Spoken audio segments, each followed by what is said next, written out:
문재인 전 대통령 일가를 둘러싼 검찰 수사, 여기에 대해서 지금 이제 말씀을 주셨는데 윤건영 의원이 지금 적극적으로 해명을 하고 있지 않습니까?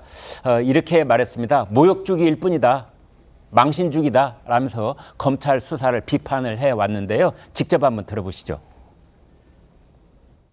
문재인 대통령에 대한 일종의 모욕주기, 망신주기를 하고 있는 거고요. 노동의 대가로 월급 받은 걸, 사위가 월급 받은 걸 어떻게 장인이 책임지라고 하는 그런 경제 공동체가 있는지 잘 모르겠고요.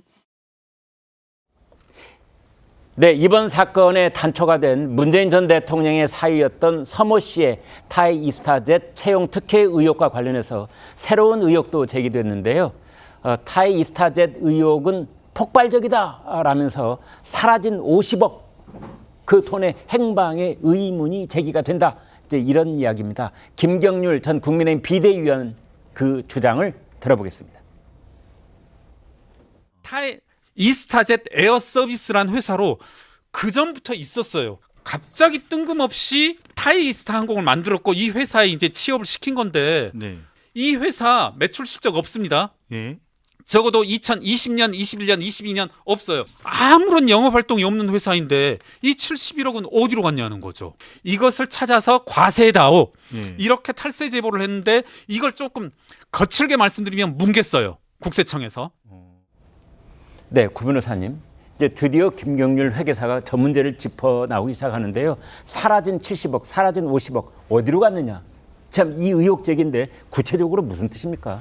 처음부터 이거는 이제 얼개를 만들어야 되는 게 이상직 의원이 이스타 항공이라는 국내 항공사를 갖고 있고 네. 그거에 이제 자회사인 태국의 타이 이스타젯을 갖고 있다. 이 구도가 성립이 돼야 되는데 네. 이상직 의원이 나는 국내 항공사마저도 손을 뗐기 때문에 다 나하고 무관한 회사다라고 했고 네. 청와대에서도 이상직 의원과 무관한 회사로 알고 있다. 그때 다 그랬었어요. 다 네. 거기서부터 끊어놨었거든요. 네. 근데 이상직 의원이 지금 도합 10년의 유죄 판결을 받았는데 그 과정에서 두 개의 항공사를 실질적으로 소유한 소유자가 맞다는 게 확인이 됐습니다. 네. 그러면 이제 그 설립 과정을 봐야 되는데 이스타항공에서 외상 매출을 발생시켜서 70억 원을 쏴요. 네. 그래서 타이 이스타항공에 70억 원을 보내놨는데 네. 이 타이 이스타항공은 사실상 운영이 제대로 되지 않는 회사여가지고 이 70억을 도대체 어디에 썼는지를 들여다봤더니 판매 관리비 명목으로 50억 원이 쓰여가지고 회사에서 빠져나갑니다. 근데 매출은 900만 원밖에 늘지 않아요.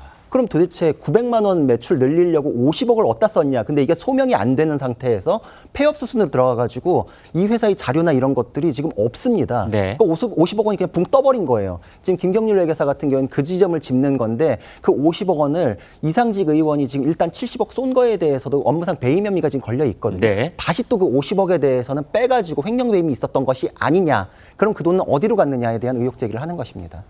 문재인 전 대통령의 사위였던 서모 씨 발권 업무를 했다. 뭐 이런 이야기가 있습니다만 그때 이미 태국에는 다른 전담 회사가 있었고 또 다른 이제 현지 법인도 또 있었다고 그래요. 그렇다면은 타이 이스타젯을 왜 만들었는가?